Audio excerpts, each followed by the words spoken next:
16వ శాసనసభకి ఏకగ్రీవంగా ఎన్నికైన సభాపతి శ్రీ చింతకాల అయ్యన్ పాత్రుడు గారికి హృదయపూర్వక నమస్కారాలు, మీకు శుభాకాంక్షలు.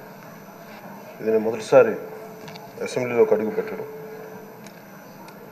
ఇలాంటి సుదీర్ఘ రాజకీయ అనుభవం ఉన్న దాదాపు 7 సార్లు ఎమ్మెల్యేగాను, ఒకసారి పార్లమెంట్లో అడుగుపెట్టిన మీకు, Panchayati Raj, technical education, forest, R&B అనేక మంత్రిత్వ శాఖల్ని సమర్థవంతంగా నిర్వహించిన మీకు, ఈ సభాధ్యక్షుడు ఈ స్పీకర్ స్థానంలో కూర్చోవడం చాలా ఆనందంగా ఉంది.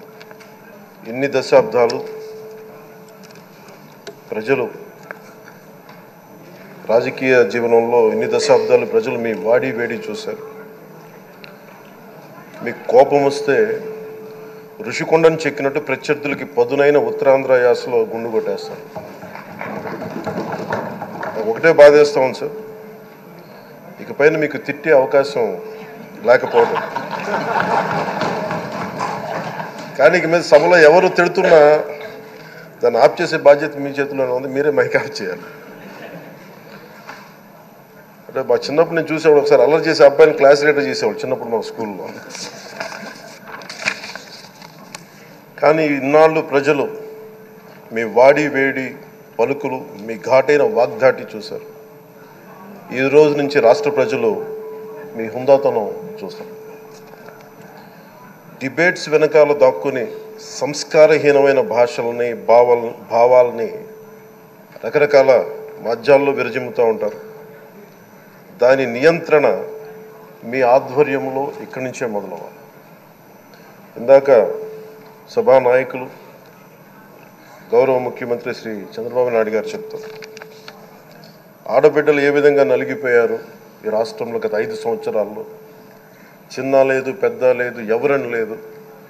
ఎవరన్నా సరే ఒక మాట మాట్లాడితే వాళ్ళు వ్యక్తిగతంగా దూషణ, సోషల్ మీడియాలో వాళ్ళని క్యారెక్టర్ అసాసినేట్ చేయటం, వాళ్ళు పెద్ద నాయకులు కావచ్చు, కార్యకర్తలు కావచ్చు, లేదా వాళ్ళకి ఎదురు తిరిగి ఒక ఒపీనియన్ చెప్పి ఎవరైనా సగటు మనిషి కూడా కావచ్చు, అది ఇక్కడతో ఈ రోజు నుంచి ఆగిపోవాలి అధ్యక్ష. అది మీ ఆధ్వర్యంలోనే మొదలవ్వాలి. గత ప్రభుత్వం తాలూకు సభ జరిగిన విధానం చూస్తే ఈ వ్యక్తిగత దూషణ ఇవన్నీ చాలా ఇబ్బంది పెట్టే ప్రజలు. ఈ రోజున వాళ్ళకి 11 సీట్లకు పరిమితం అయ్యారు, ఈరోజు లేరు, ధైర్యం లేదు వాళ్ళకి. విజయాన్ని తీసుకోగలిగారు కానీ ఓటమి కూడా ధైర్యంగా కూర్చుకునే వాళ్ళకి స్థాయి లేదు, వాళ్ళకి పారిపోయారు ఇక్కడి నుంచి. భావంలో ఉండే తీవ్రత భాషలో ఉండాల్సిన అవసరం లేదు. భాష మనుషుల్ని కలపడానికి కానీ విడగొట్టడానికి కాదు. భాష విద్వేషం రేపడానికి కాదు, పరిష్కరించడానికి. ఎంత జటిలమైన సమస్య అయినా, భయంకర సమస్య అయినా చర్చల ద్వారా పరిష్కరించుకోవడానికి కానీ వివాదం సృష్టించడానికి కాదు. ఈ సభ ఉన్నది అందుకు. కానీ మనం చూసింది వాళ్ళ దగ్గర నుంచి బూతులతోటి, వ్యక్తిగత దోషులతోటి రాష్ట్ర పురోభివృద్ధిని ఆపేశారు. అలాంటి సభ కాకుండా ఇందాక మన పెద్దలు శ్రీ గౌరవ ముఖ్యమంత్రి చంద్రబాబు గారు చెప్పినట్టుగా ఇది భవిష్యత్తుకి ఇది ఒక ప్రమాణం అవ్వాలి.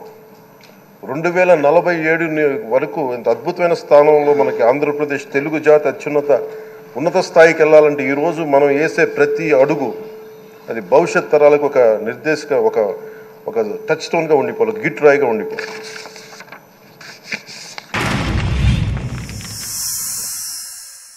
Like and subscribe Eagle Media Works.